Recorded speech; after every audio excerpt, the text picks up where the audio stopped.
So what are these things which are affecting that? And obviously they don't want to let go the power, and the power is required to run the government, and therefore there is a coalition government. So it's a coalition government. Let's revisit this point later, but let's look at what are the main factors which are going to affect. Number one is the foreign policy. Foreign policy is very crucial at this point in time, whether you believe it or not, because you may be thinking, okay, I have my own issues to look after. But then, friends, let's understand that we live in a society which is like a global village. So when we look into our surroundings, we are affected by other countries. What is happening in other countries will have a direct or indirect impact on our well-being, our government thought process, reaction. All kinds of things will happen, and because of that there could be change in rules and regulations that will impact your business.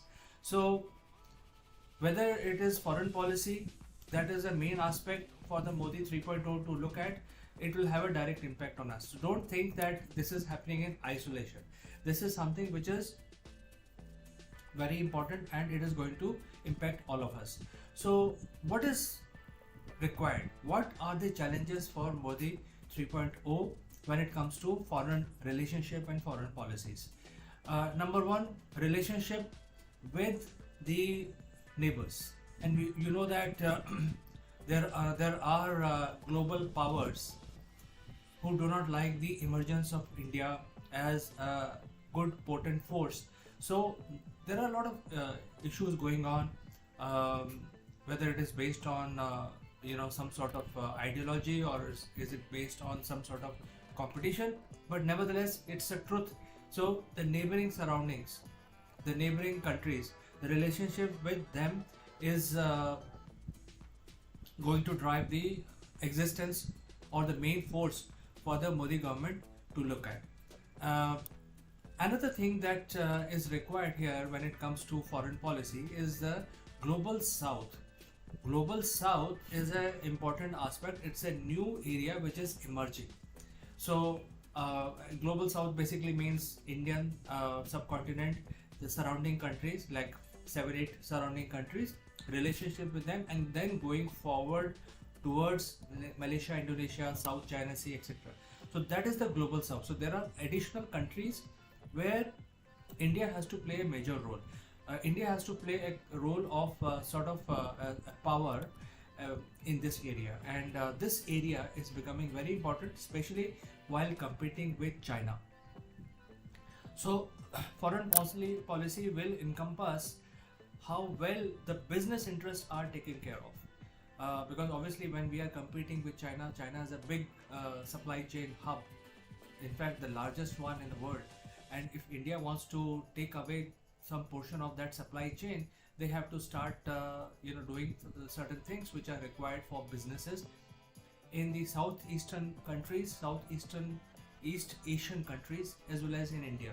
There has to be a stronger bond between this region, which is Indonesia, Malaysia, Korea, Japan, all these countries, which are important for India. And Japan is not a small place. I mean, if you look at Japan in terms of population, it is number 10 out of these 205 countries worldwide.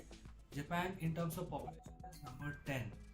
At the same time, there are a lot of Japanese outside Japan, so you can pretty much compare Japan with India. There are a lot of Indians outside India as well. So Japan is also an important country. There has to be a bilateral business relationship between Japan and India to strengthen the global south, and going all the way to Australia and New Zealand. So this area is going to be the main focus when it comes to foreign policy. This will have a direct impact on health of the businesses, in terms of there will be new contracts, there will be new bilateral agreements, there will be a lot of advantages provided to business houses on both sides, so that they can freely trade between India, Malaysia, India, Indonesia, India, Japan, Korea, maybe Taiwan, of course Australia and New Zealand.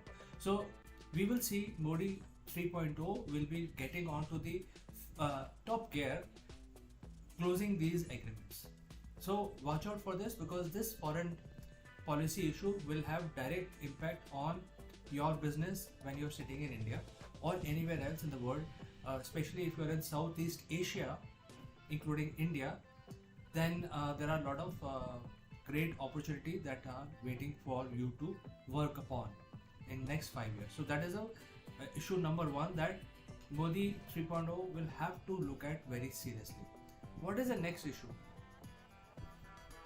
The next issue is domestic, which is related to the expectation of the electorates, their citizens.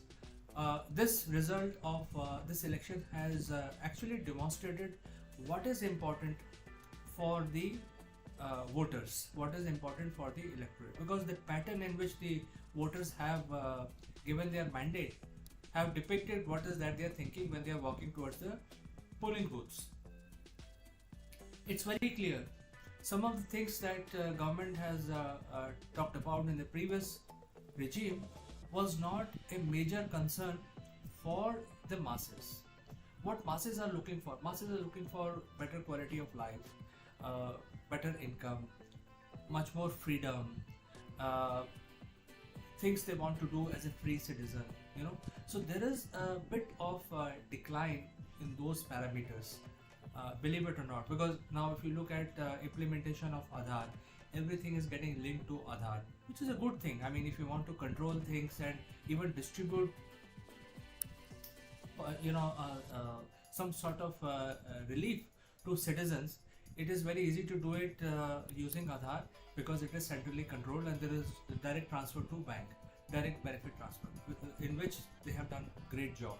However, it can be misused, because if some government comes which wants to have a better control and not utilize this facility, they can actually utilize this facility to do something else also, basically controlling and all that, because now everything is controlled through a number. So a lot of things like this, even though to do anything there are lots of checks and balances which are online, some people find it difficult, and because of that they find that in case there is something required, they are not able to handle that, because everything is online and they need some sort of support from a third party to help them do that. So from their point of view, they see that there is little bit decline in their freedom. They cannot do things without crossing a certain bridges, policy bridges, and therefore this is something which they have to look at, how they can improve the system, which does not, I mean, it's a good thing. I'm not saying Aadhaar is not a good thing. I'm just saying it's a good thing to have. How do you make sure that it is much more easier? It's made easier. Similarly, what electorates want is so freedom is one, better quality of life is number two, and better income, reduced inflation. So these are the things on which electorates have voted, not on the things on which most of the work was done. For example, Article 370. Abrogation of Article 370 is a great thing. Integration of India is a great thing. But that was done way back in 2019. After that, nothing much happened in terms of benefit for the citizen. It was all some sort of agenda which did not impact, which did not concern the masses. So the pattern is the electorate had voted, and the Modi 3.0 will have to look at what is that the people want, what is that the government has to do, and because this pattern of voting has demonstrated that they are not too concerned about what the government is doing in terms of some religious activity or some sort of other divisive speeches, etc. That is what they don't want. They want their quality of life to improve, they want more opportunity, they want more freedom, and this is an example of that. So this is something which Modi 3.0 is likely to embark on, improving their chances of winning the next election, which is coming up in 2029. Alright, what are the other issues which are continuing to the previous point is low growth. Obviously, it's a reality. The growth in last 5 years has actually dipped. Very high unemployment and extremely high inflation. Because of inflation, high inflation, there is a new term which is coming up in the world, and that is called shrinkflation. That means you're spending same amount of money, but you're not getting enough in return. So shrinkflation is getting affected. All the citizens are feeling that things are becoming very, very expensive. So this is the main thing. The price rise is the main thing. And to add to the injury, very high unemployment. There are not great opportunities. At least a large section of society is not having jobs. That could be because of lack of skills. That could be because of implementation of the strict policy of centralization using Aadhaar, and everything is linked to that. There could be several reasons. I'm not saying that this is good, this is bad. I'm saying these are the reasons. Just mentioning that.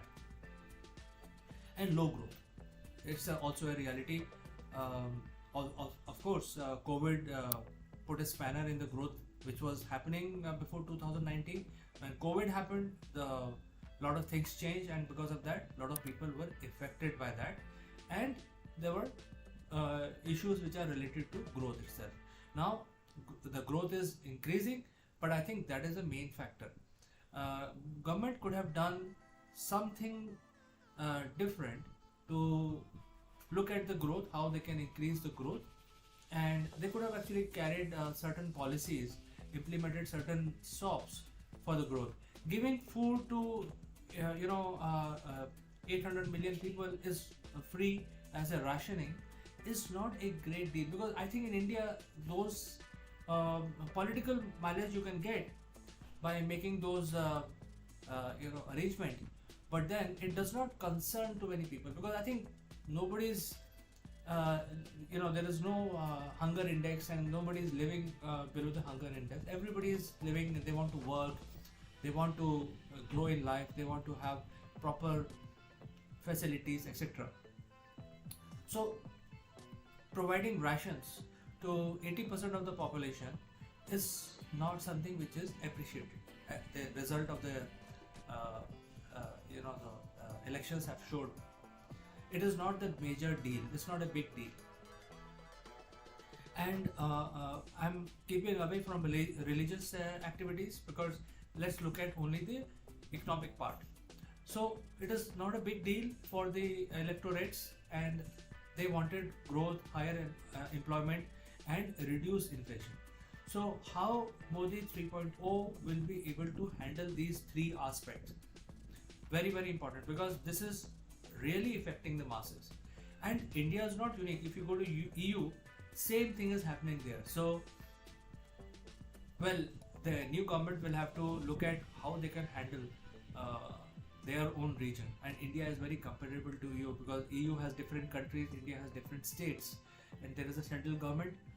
So the policies have to be looked at by Modi's new government, and they have to ensure that there is high employment, high growth, and reduced inflation in next 5 years in order to remain in power after 2029.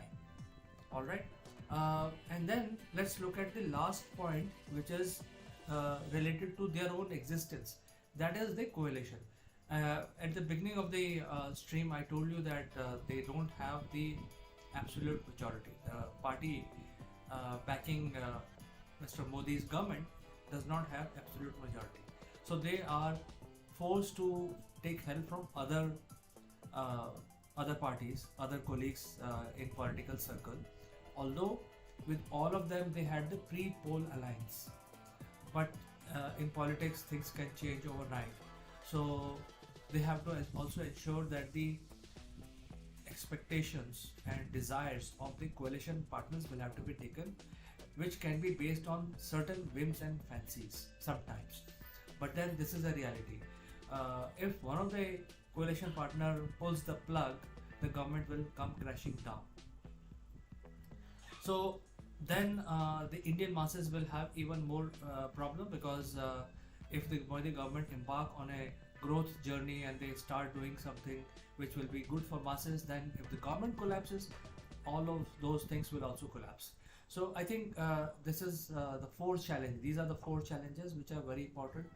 The fourth one is their own existence as a government in power to manage their coalition.